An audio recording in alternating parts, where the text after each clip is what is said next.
vamos a hablar un poquito más de lo que es el paralelismo, las metáforas. Y la razón por la cual vamos a hablar de esos temas es para enfatizar la palabra leer. Porque nuestro Dios es real. Dios es real, pero Dios es un concepto en nuestras mentes, un concepto muy abstracto, ¿verdad? Es muy difícil definir a Dios sin utilizar una metáfora. Y no quisiste. O sea, Jesús está haciendo algo muy importante con respecto a su identidad y su divinidad a través de una metáfora.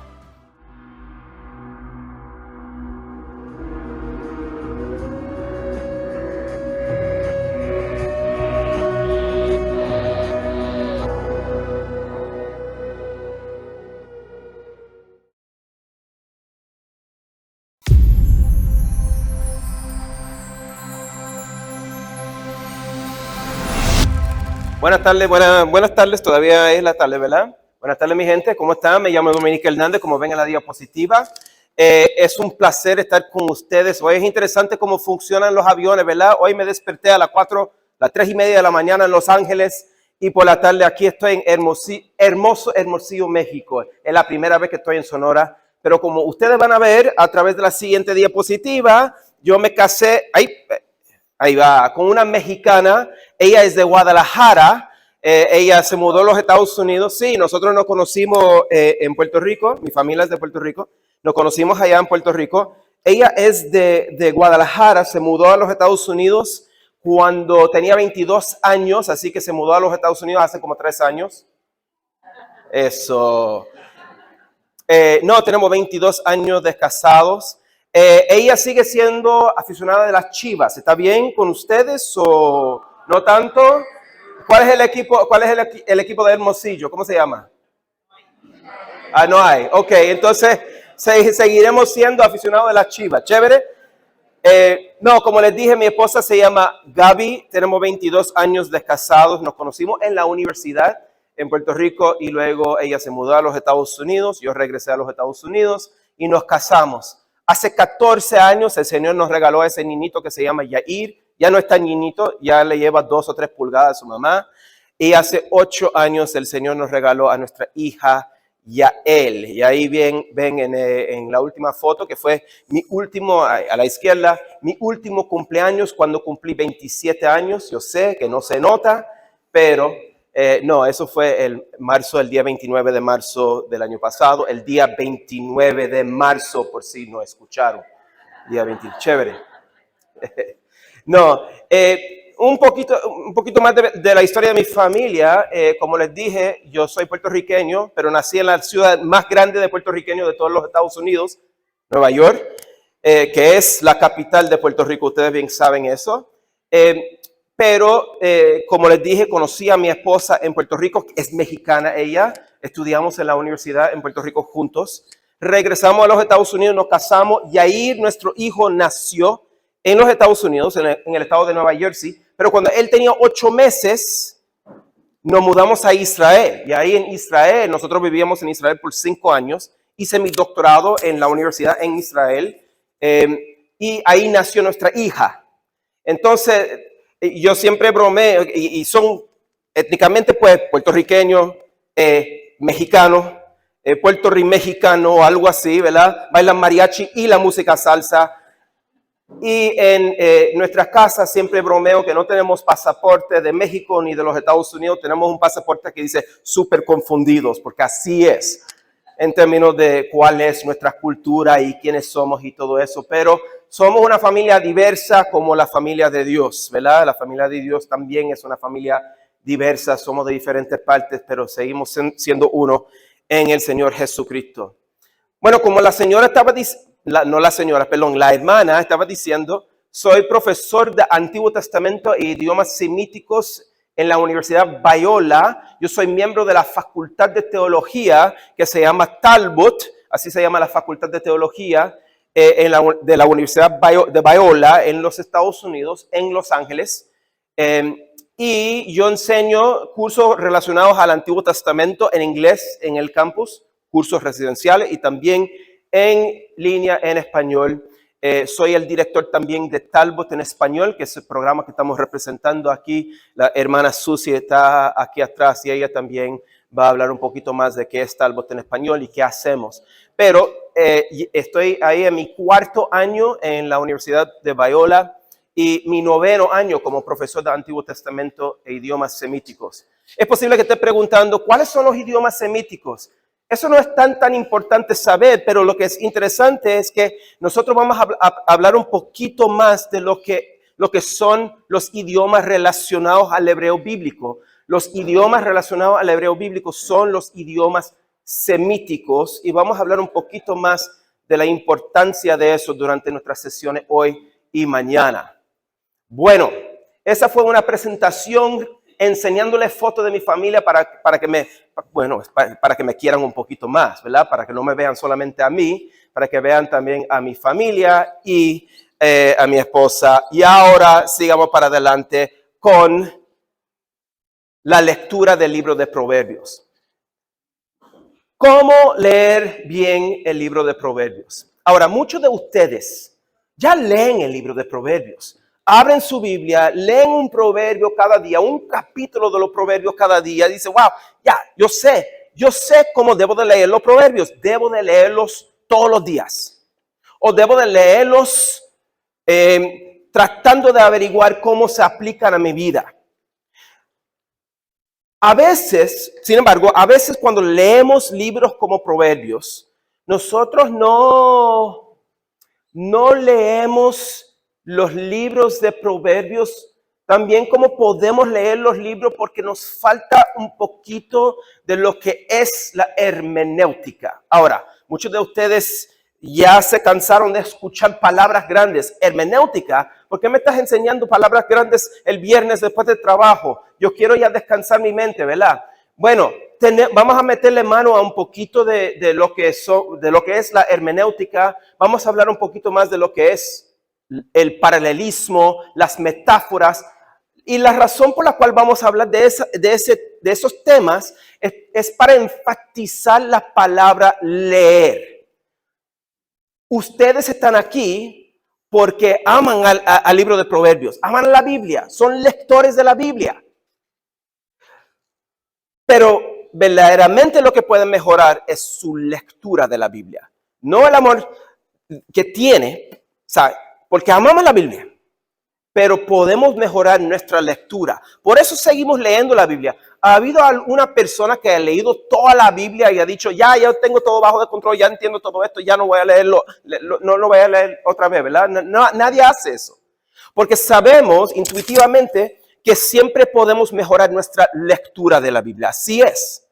Con una mejor lectura de la Biblia, una mejor lectura de la Biblia facilita una mejor aplicación de la Biblia y con mejores aplicaciones de la Biblia, de esa manera podemos aplicar los principios en nuestra vida y ahí es donde vemos el cambio que el Señor puede hacer a través de su palabra en nuestras vidas. ¿Quién no quiere eso? Pero es a través de enfatizar la palabra leer, enfatizar la lectura, que podemos deducir mejores principios de libros como Proverbios, que ya amamos.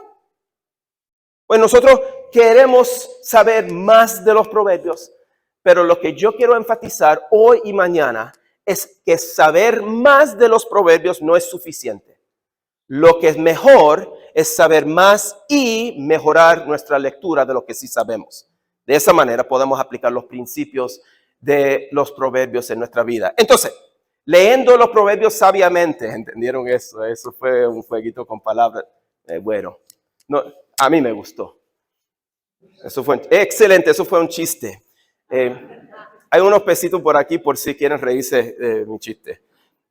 Ahora, para poder entender lo que es el libro de Proverbios, tenemos que reconocer que el libro de Proverbios es parte de lo que la mayoría de los eruditos dicen que es la literatura sapiencial de la Biblia. Ahora, muchos de ustedes ya reconocen esa palabra sapiencial.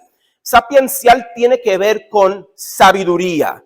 Algunos de ustedes posiblemente digan que el libro de Proverbios es un libro de sabiduría o algo así. La mayoría de los libros sapienciales en la Biblia tienen varias cosas en común. Por ejemplo, ahí va, hay eso. Los libros sapienciales, este tema es un poco, podemos decir que no todos los eruditos están de acuerdo de lo que son todos los libros sapienciales en la Biblia, pero tienen, por lo menos, Job, Eclesiastés y Proverbios tienen varios temas en común. Por ejemplo, la sabiduría. La sabiduría en el hebreo se dice así, en el hebreo, Jochma, digan eso, Jochma. Casi no sé. Si quiere fingir que sepa el hebreo, simplemente hagan, porque así suena, ¿verdad? Jochma, digan Jochma. Si salen por aquí hoy por la noche y solamente saben decir la palabra Jochma, habrán aprendido algo, ¿verdad? Habrá valido los 100 pesos. Pero Jochma, los 3 libros que acabo de mencionar, Job, Eclesiastés y Proverbios, mencionan con frecuencia o tratan del tema de Jochma, sabiduría. El temor del Señor. Esos 3 libros, especialmente el libro de Proverbios, pero también el libro de Job y también el libro de Eclesiastés, habla del temor del Señor. El libro de Eclesiastés habla más del temor de Dios. Es la retórica que ese autor prefiere utilizar. También la retribución, y eso es interesante. Me invitaron, gracias al Señor, a que predicara yo el domingo por aquí y yo voy a hablar del tema de la justa retribución en el libro de Job. Así que vamos a hablar un poquito más de esto el domingo, si vienes a esta iglesia, pero la retribución es algo que estos libros, especialmente el libro de Proverbios, trata ese tema mucho. ¿Qué es lo que le llegan a los impíos por ser impíos? ¿Cuál es su castigo? Y llega todo el tiempo. Los proverbios son promesas. ¿Cómo debemos de entender lo que dicen los proverbios con respecto a los que honran al Señor y los que temen al Señor? El libro de Proverbios dice mucho de eso, pero tenemos que entender lo que dice el libro de Proverbios con respecto a la retribución en el contexto de la literatura sapiencial. Y también la justicia. Nosotros, si hemos leído el libro de Proverbios, sabemos que el libro de Proverbios habla mucho de proteger a la gente vulnerable en la sociedad. Entonces podemos entender que si los libros sapienciales de la Biblia se tratan de estos temas, y si tú has leído el libro de Proverbios, tú sabes que el libro de Proverbios trata esos temas. El libro de Proverbios es uno de los libros que llamamos libros sapienciales en la Biblia. Habla de la sabiduría y cómo podemos, como personas que quieren seguir al Señor Dios de Israel, cómo podemos vivir en este mundo, aplicando los principios de la sabiduría que aprendemos de estos libros, el temor del Señor, la retribución y la justicia. Pero hay otros temas importantes también. Por ejemplo, el libro de Proverbios habla mucho de la familia, ¿no? ¿Cuántas veces hemos escuchado, cuántas veces escuchamos en el libro de Proverbios que el padre le dice a su hijo, hijo mío? O la madre también instruye a la mamá. De hecho, vamos a hablar un poquito más de esto porque es importante reconocer que el libro de Proverbios utiliza al padre y a la madre como una táctica retórica para enseñarnos los lectores. Especialmente, es importante saber eso, pero sabemos que que la familia es un tema importante en el libro de Proverbios. También el trabajo. ¿Cuántas veces en el libro de Proverbios leemos proverbios que se tratan del trabajo, de la persona floja que no quiere trabajar y por lo tanto no tiene suficiente, y la persona que trabaja, el trabajador que sí tiene suficiente porque le mete mano a su trabajo? Leemos mucho de ese tipo de proverbios en el libro de Proverbios, ¿no? Y también recursos financieros, hablamos un poco de eso, y la muerte. Ahora, hay varias otras cosas que tenemos que tomar en consideración cuando leemos este tipo de literatura sapiencial. La literatura sapiencial se aplica no solamente a los hijos de Israel en sus contextos originales. Lo que es interesante es que cuando nosotros leemos, en mi opinión por lo menos, estoy hablando, esto es mi opinión, pero cuando leemos las leyes, la Torá, los primeros 5 libros de la Biblia, nosotros, otra vez, intuitivamente, como hispanoparlantes hoy en día en México, en los Estados Unidos, reconocemos que había algunas de las leyes que el Señor le dio a los hijos de Israel que no se aplican hoy en día. Reconocemos eso, que no se aplican literalmente. Sus principios, claro que sus principios aplican, pero algunas de las leyes no se aplican porque nosotros no somos los hijos de Israel. Pero la literatura sapiencial no es así. De hecho, la literatura sapiencial es mucho más amplia que muchas de las otras escrituras, y por eso digo que es cosmopolita. Y también reconocemos que hay otros documentos parecidos a lo que nosotros vemos en el libro de Proverbios, en el antiguo Próximo Oriente, en otras culturas del antiguo Próximo Oriente. Ahora, la razón por la cual es importante eso, y simplemente digo esto de pasada, la razón por la cual es importante eso, porque nosotros sabemos que cuando conseguimos textos que son similares en otras partes, en otras culturas del antiguo Próximo Oriente, reconocemos que el Señor siempre le hablaba a su gente en un idioma que la gente podía entender. ¿Me explico? O sea, lo que otros proverbios alrededor de Israel, que no son proverbios bíblicos, pero otros adagios de sabiduría de otras culturas fuera de la cultura israelita, lo que eso nos enseña es que el Señor le hablaba a los israelitas como ellos podían entender. Ellos podían entender la manera a través de la cual el Señor les hablaba a ellos. Bueno, entonces, ¿qué es lo que debemos de considerar cuando leemos este tipo de literatura?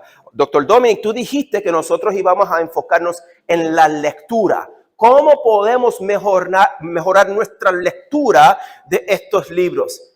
Tenemos que reconocer que la literatura sapiencial, casi toda la literatura sapiencial, el libro de Job, el libro de Proverbios y el libro de Eclesiastés, esos libros fueron escritos en poesía.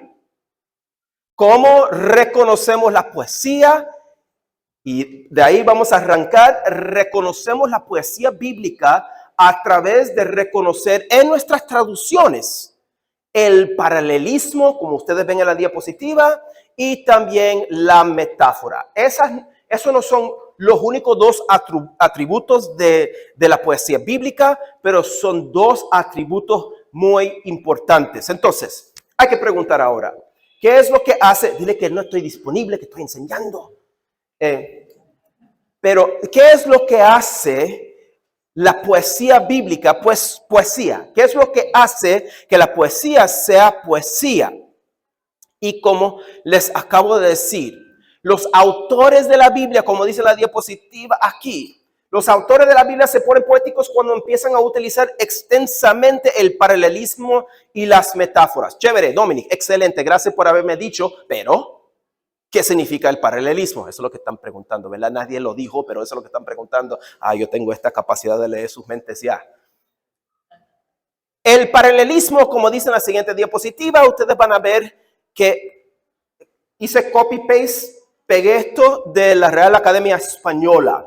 Ordenación de modo simétrico de los elementos de unidades sintácticas sucesivas. Chévere, Dominic, pero ¿qué significa eso? En serio, dime exactamente qué significa eso. ¿Cómo voy a poder mejorar mi lectura? A través de saber lo que es el paralelismo. Ok, excelente. Gracias por haber preguntado esa pregunta, porque yo ahora traté de explicar un poquito más. Estas son las palabras del doctor Dominic aquí en esta diapositiva, y espero que esto sea un poquito más entendible.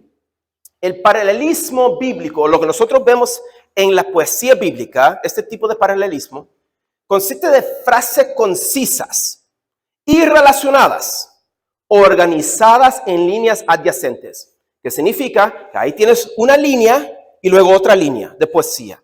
Y esas líneas en la poesía bíblica suelen ser líneas muy cortas. Como ustedes ven, si ven el libro de Proverbios, si tienes el libro de Proverbios abiertos ahora, pueden ver que las líneas, ¿sabes? En el libro de Proverbios, la mayoría de las líneas son muy, muy cortas. Tienen pocas palabras.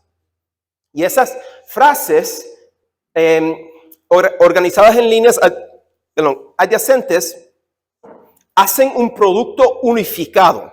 Y ese producto unificado hace una afirmación o comunica algo de una manera más poderosa que la suma de sus partes de su retórica.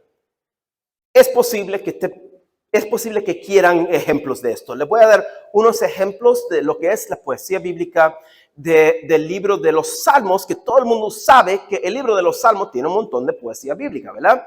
Pero antes de comenzar con eso, quiero hablar un poquito más de los diferentes tipos de paralelismo. Y la razón por la cual quiero hablar un poco más de los diferentes tipos de paralelismo es para humillarnos. No, pero en serio, es para humillarnos. Y es posible que pregunte, ¿pero por qué me quiere humillar? No, es para humillarnos, es para reconocer que nosotros no somos pequeños dioses. Cuando abordamos una buena lectura del libro de Proverbios, y esto es irónico, cuando abordamos el libro de Proverbios, cuando empezamos a leer el libro de Proverbios, tenemos que hacerlo con una actitud humilde. Es imposible aprender de literatura sapiencial si tú eres una persona orgullosa. Y debo de repetir eso, ¿verdad? Es imposible aprender de literatura sapiencial si somos personas orgullosas. Es irónico eso, ¿verdad? Ahora, los diferentes tipos de paralelismo nos ayudan a reconocer que es muy difícil entender todo lo que estaba tratando de decir y hacer los autores originales en nuestras traducciones. ¿Ok? Esto es lo que quiero comunicar a través de eso. Hay paralelismo semántico. El paralelismo semántico tiene que ver con los significados de las dos líneas. Por ejemplo, en la primera línea de un proverbio podemos decir, hay tal significado. Y luego, inmediatamente, en la segunda línea, vemos que una línea, en diferentes palabras, significa la misma cosa. O significa algo que es el contrario de la primera, que lo que dice la primera línea. O que continúa un pensamiento. Este tipo de paralelismo podemos reconocer en nuestras Biblias en español. Sin embargo, los siguientes tipos de paralelismo son tipos de paralelismo que se pierden en las traducciones que tenemos en el español. Por ejemplo, el paralelismo fonológico, o que tiene que ver con los sonidos, ¿verdad? Y también morfológico, o que tiene que ver con las conjugaciones. Estos dos tipos de paralelismo son importantes. ¿Por qué? Les doy un ejemplo.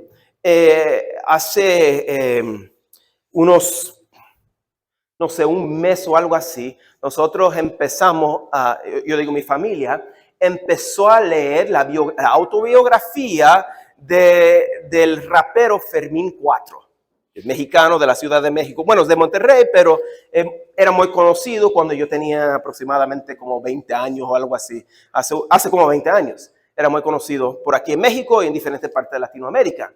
Ahora, pensando en ese tipo de rap que hace rapero como Fermín 4, si escuchas una canción de rap en español, y los raperos son los poetas modernos, ¿sabes? Ok, si escuchas una canción rap en la radio, Los raperos juegan con la fonética, cómo suenan las palabras, y también la morfología, cómo se conjugan las palabras, especialmente los verbos en el español, para hacer que su canción sea, pues, poética. Ok. Y si se traduce esa canción al inglés, se pierde exactamente.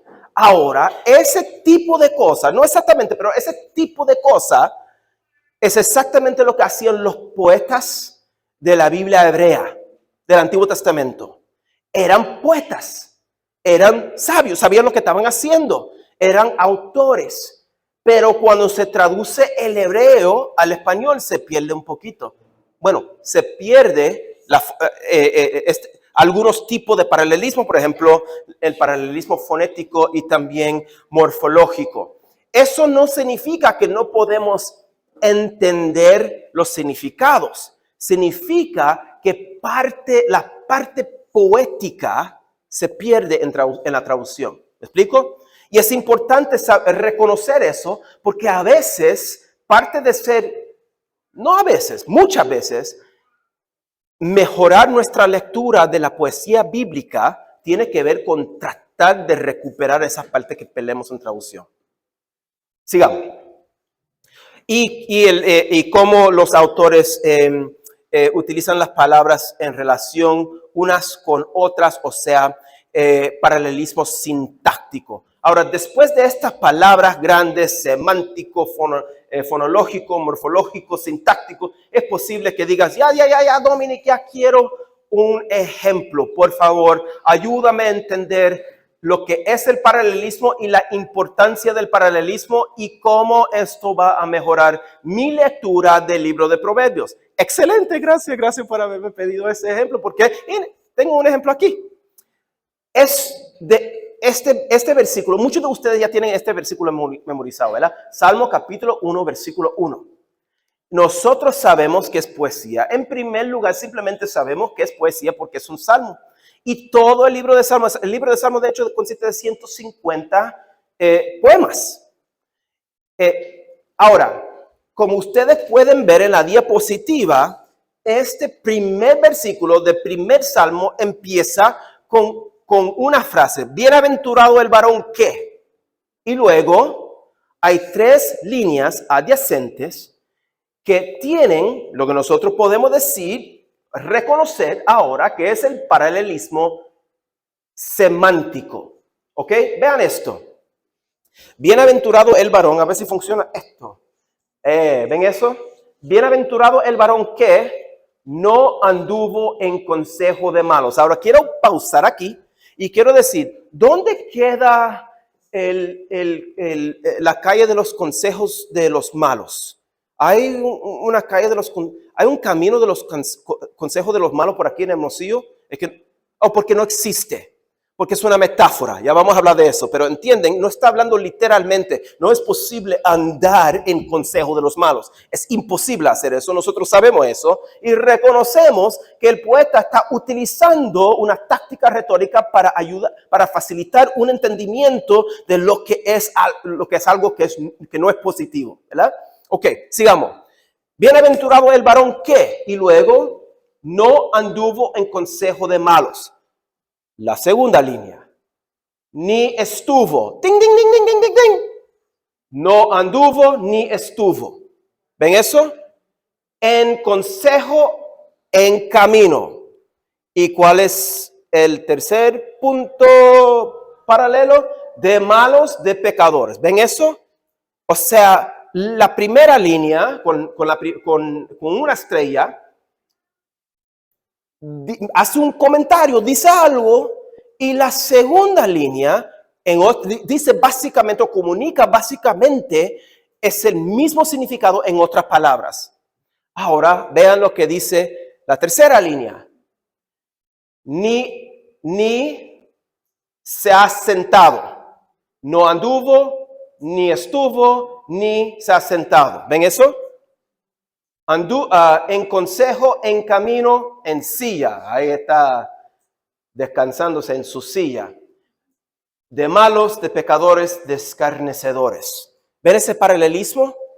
Ahora, nosotros vemos eso como modernos, como lectores modernos y decimos, wow, esos poetas sabían lo que estaban haciendo, ¿verdad?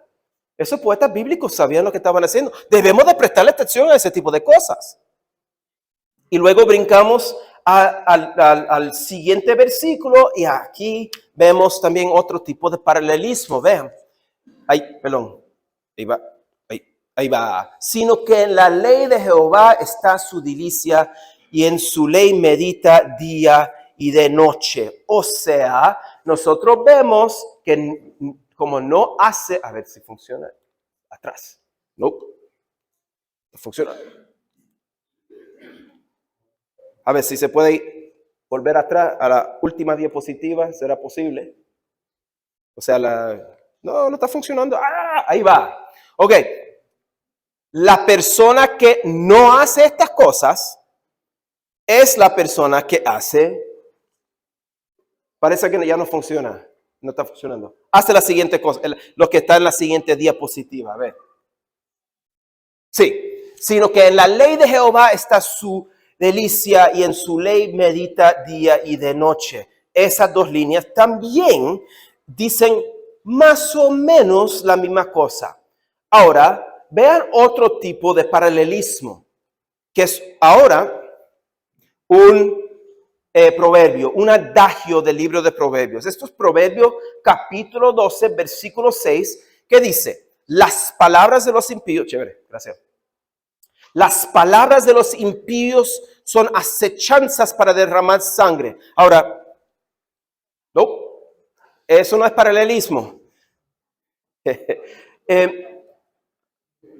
No, está bien. Ahí, excelente. Hay paralelismo ahí en esa canción. Bueno, pero si tienen su Biblia, se estoy haciendo referencia a Proverbios capítulo 12, versículo 6, simplemente para darles un ejemplo de lo que es el paralelismo en los proverbios. Ahora, nos enfocamos ahora hasta este punto en la poesía bíblica y vamos a seguirnos enfocando en algunos de los salmos, gracias, para poder reconocer cómo escribían los autores de la poesía bíblica y luego aplicar lo que nosotros habremos aprendido al libro de Proverbios. Pero por aquí, como ustedes pueden ver, a ver si vamos a hacer esto rapidito. Ahí, dos más. Ahí. Vemos en este proverbio que tenemos otro tipo de paralelismo semántico. Vean esto. Las palabras de los impíos son acechanzas para derramar sangre. Ahora, en primer lugar, nosotros sabemos que palabras no son acechanzas y no derraman sangre. Son metáforas. Vamos a hablar un poquito más de eso, pero entendemos el punto. Las palabras de los impíos pueden lastimar o algo así, ¿correcto? Mas la boca de los rectos los librará. ¿Qué es lo que pasa aquí? La primera línea dice, da un sentido o comunica un punto y luego la segunda línea dice el contrario, ¿correcto? Otra vez, este tipo de paralelismo es paralelismo semántico porque juega con los significados de las líneas. Ahora, hay otro tipo de significado o correspondencia semántico. Ustedes bien saben o ya conocen este versículo. Jehová es mi pastor. Salmo capítulo 23, ¿correcto? ¿Y qué es lo que dice la segunda línea? Y nada me faltará. Jehová es mi pastor y por lo tanto nada me faltará. Eso, así lo entendemos, ¿correcto? Nuestras Biblias no suelen decir, no suelen poner por lo tanto, pero entendemos eso. ¿Por qué? Porque reconocemos este tipo de paralelismo semántico. Reconocemos que cuando decimos Jehová es mi pastor, por lo tanto, nada me faltará. Es un tipo de paralelismo que presenta la cláusula resultante de la primera línea. Jehová es mi pastor. Y como resultado del hecho de que Él es mi pastor, Él me cuida, es otra metáfora, vamos a hablar de las metáforas ahorita, pero como Él es mi pastor, no me va a faltar nada. correspondencia de significado. Otro ejemplo. A veces vemos paralelismo que consiste en que el poeta formula una pregunta, hace una pregunta y a continuación responde inmediatamente a esa pregunta. ¿Quién es el Rey de la Gloria? Dice el salmista. ¿Cómo que no? Como que tú no sabes, brother, tú escribiste el salmo. Tú sabes quién es el Rey de la Gloria. Lo dice inmediatamente, contesta la pregunta. ¿Correcto? Es otro tipo de correspondencia. ¿Quién es este Rey de Gloria? Jehová, el fuerte y valiente. Y luego, más paralelismo, Jehová, el poderoso en batalla. Vean eso en estas últimas dos líneas. Jehová, o sea, contestamos la pregunta retórica. Jehová es este Rey de la Gloria, el fuerte y valiente, el poderoso en batalla. Entonces hay todo tipo de paralelismo como nosotros vemos, pero hay otros tipos, como les dije hace unos cuantos minutos, otros tipos de paralelismo que se pierden en la traducción. Pero como último ejercicio, creo que aproximadamente ¿cuántos minutos tenemos? Hasta que... Bueno, no quiere, me hicieron así y no, ellos no entienden. Yo soy profesor, yo puedo hacer esto hasta que, ¿sabes? Hasta las 4 de la mañana. Que lleguen los mariachis, porque aquí vamos a estar hasta las 4 de la mañana. Pero no, pero en serio, 15 minutos más, dígame. ¿Sí? 20, ok. Excelente. Antes de terminar esta primera sesión, les quiero dar un ejemplo de cómo nosotros perdemos algunos tipos de paralelismo en las traducciones que tenemos, para humillarnos un poco, para reconocer que todos podemos mejorar nuestra, ahí va, gracias, lectura bíblica, hasta las 7:15 dice, excelente. Ok, ¿quieren un ejemplo? Sí, excelente, ¿quieren un ejemplo? Este es un ejemplo del libro de los Salmos, capítulo 103, versículo 10. Vean el español, que es mi traducción al español. No ha hecho con nosotros conforme a nuestras iniquidades, ni nos ha pagado conforme a nuestros pecados. Vean eso, dos líneas adyacentes que dicen más o menos la misma cosa. Dios, es decir, Dios no ha hecho con nosotros conforme a nuestras iniquidades, ¿correcto? Ni nos ha pagado conforme a nuestros pecados. ¿Entienden eso? Paralelismo semántico. Lo que nosotros perdemos en esas dos líneas son los otros tipos de paralelismo. Por ejemplo, paralelismo fonético. Escuchen esto. Voy a leer el hebreo que está por aquí en transliteración. Lo ha'chataenu asalanu velo ha'avotenu gamalelenu. ¿Escucharon eso? Otra vez lo digo. Lo ha'chataenu asalanu velo ha'avotenu gamalelenu. O sea, las dos líneas suenan casi igual. Lo ha'chataenu asalanu velo ha'avotenu gamalelenu. Lo, chata, avon, enu, asa, gamal, lanu, alenu. O sea, tenemos también, tenemos también paralelismo fonético, pero también hay paralelismo morfológico en el sentido de que estos verbos aquí son verbos en la tercera persona singular en el perfecto. Estos sustantivos aquí son dos sustantivos que empiezan con el mismo sonido K. O sea, en estas dos líneas vemos todos los diferentes tipos de paralelismo. ¿Por qué es importante saber eso? Porque es importante reconocer que el autor del libro de Job, el autor del libro de Eclesiastés, el autor del libro de los Salmos y en nuestro caso, el autor del libro de Proverbios era un poeta y nos enseña eso a través de cómo escribe los proverbios. Y a veces en nuestras traducciones perdemos un poquito de lo que el autor no solamente estaba tratando de decir, porque reconocemos eso a través de las traducciones que tenemos. Las traducciones son buenas, pero perdemos un poquito de lo que él estaba tratando de hacer. Y son dos cosas diferentes. Ahora, otra cosa que hace que la poesía sea poesía es la metáfora. La metáfora. ¿Qué es una metáfora? Bueno, ustedes saben, yo creo que aprendemos lo que es la metáfora en la primaria o la secundaria, pero a veces como que este tipo de términos nosotros como que se nos olvidan, ¿verdad? A los 20, 30 años. Bueno, aquí tenemos un repaso de lo que es una metáfora. Una metáfora es lenguaje figurativo, como ven, que representa un objeto en lugar de otro objeto. Ahora es posible que preguntes, ¿cómo es que funciona eso, Dominic? ¿Cómo es que funciona la metáfora y cómo podemos reconocer lo que es una metáfora? Hermano, atrás, ¿puedes ir a la diapositiva que dice cómo funciona la metáfora, por favor? Gracias. Ahora, piensen por un segundo. Piensen por un segundo en quién es nuestro Dios. ¿Cómo tú describirías? No.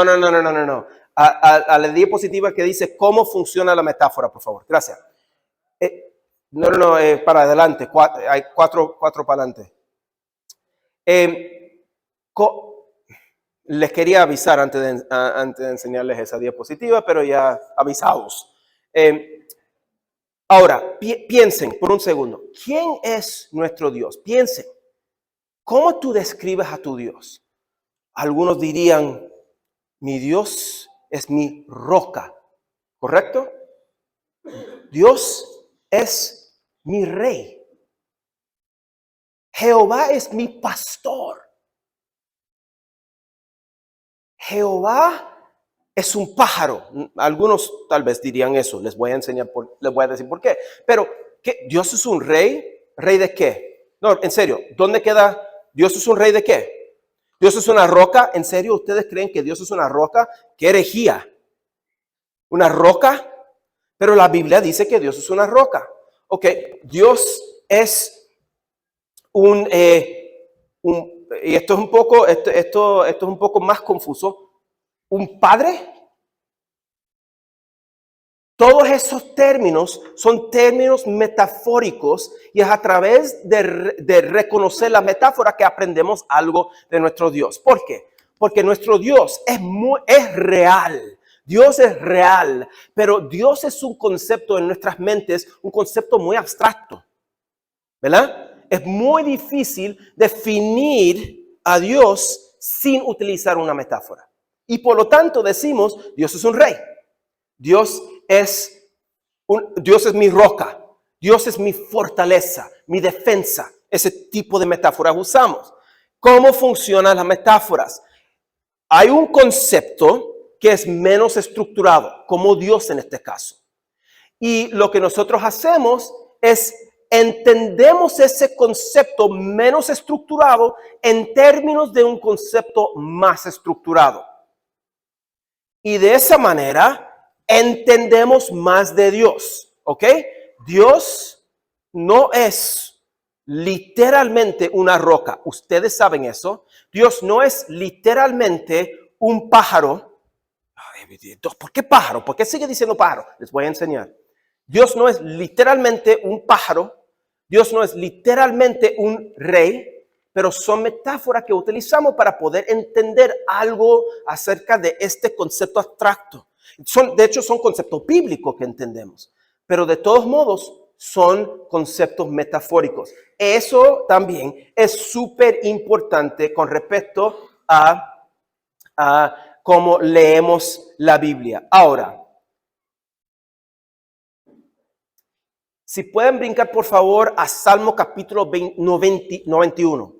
Salmo capítulo 91 versículo 4 dice esto.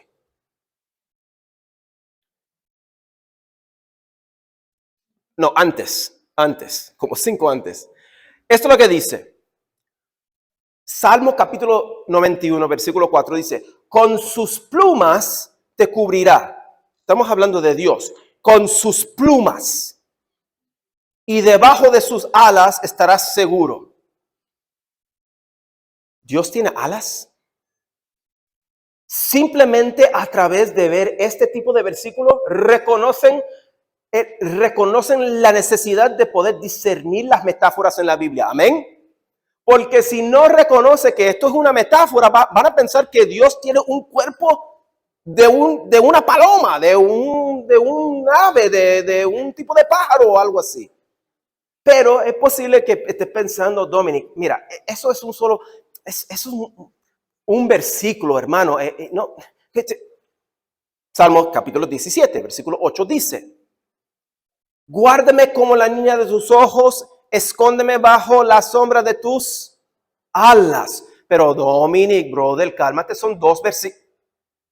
Cuán preciosa, oh Dios, es tu misericordia. Por eso los hijos de los hombres se amparan bajo la sombra de tus. Pero son 13. Ok, entienden el punto ahora, ¿correcto? Salmo capítulo 57, versículo 1 dice, porque en ti ha confiado mi alma y en la sombra de tus alas me ampararé hasta que pasen los quebrantos. Y Salmo capítulo 63, ¿están entendiendo este punto? Es una metáfora que nosotros vemos a través de todo el libro de los Salmos. Porque has sido mi socorro y así en la sombra de tus alas me regocijaré. Nosotros sabemos que el Señor no es un pájaro, no es una ave, no es un pájaro, ¿verdad? Reconocemos eso, pero también nuestra intuición cuando nosotros leemos este tipo de versículo, reconocemos que estamos leyendo algo que no es literal, pero a la misma vez nos enseña algo muy real de nuestro Dios, que podemos conseguir nuestro refugio en Él, ¿correcto? ¿Quién cree eso? Nosotros creemos eso. Como creyentes en ese Dios, reconocemos que el principio de lo que este poeta está tratando de comunicar es correcto y siempre será correcto, pero tenemos que también reconocer tanto el paralelismo como la metáfora para poder reconocer el principio bien, o vamos a tener un poquito de teología media rara, ¿correcto? Ahora, reconocemos también que hay otros versículos que no necesariamente son versículos versículos poéticos, pero también que tienen metáfora. Por ejemplo, este versículo del libro de Ruth que utiliza la misma metáfora. Pero el punto aquí es que es muy, muy importante reconocer las metáforas en libros poéticos como el libro, tanto el libro de los Salmos como el libro de Proverbios que vamos a estudiar más juntos. Ahora, les tengo una pregunta. ¿Por qué es especialmente importante descifrar la metáfora que presenta a Dios como un pájaro? Bueno, ya hablamos un poquito de esto porque no quieres tener teología rara pensando que el Señor está en su reino celestial con un cuerpo de un pájaro exótico con alas. Y eso sí es una de las razones importantes. Pero piensen en esto. En el Nuevo Testamento, Jesús dice esto: Jerusalén, Jerusalén, que matas a los profetas y apedreas a los que te son. Ahí está, ahí va. Jerusalén, Jerusalén, que matas a los profetas y apedreas a los que te son enviados. ¿Cuántas veces, dice Jesús, quise juntar a tus hijos como la gallina a sus polluelos debajo de sus alas y no quisiste? ¿Quién es el pájaro metafórico en los Salmos? El Señor Dios de Israel, ¿correcto? ¿Quién es el pájaro metafórico aquí en este contexto? Jesús. Jesús está utilizando esa metáfora no solamente para decir, hermanos, que tú no crecí, es que no creías nada. No, está diciendo, yo soy el Señor Dios, yo soy ese pájaro y yo quise juntarte. Yo te quise dar refugio y no quisiste. O sea, Jesús está haciendo algo muy importante con respecto a su identidad y su divinidad a través de una metáfora. ¿Están convencidos ahora que las metáforas son importantes? Excelente. Gracias por decir sí toda la misma vez. Ok, excelente. ¿Y qué tal el paralelismo? ¿Reconocen que el paralelismo en la poesía bíblica es importante para mejorar? O sea, reconocer el paralelismo es importante para mejorar nuestra lectura de la poesía bíblica. ¿Están convencidos ya? Excelente. 3 personas están convencidas. Qué bien. Excelente. Bueno, yo creo que lo que debemos de hacer ahora es pausar porque la siguiente hora o la siguiente sesión se trata de la hermenéutica y vamos a hablar un poquito más de lo que es la hermenéutica y por qué la hermenéutica es importante, por qué una discusión de la hermenéutica es importante para mejorar nuestra lectura del libro de los Proverbios.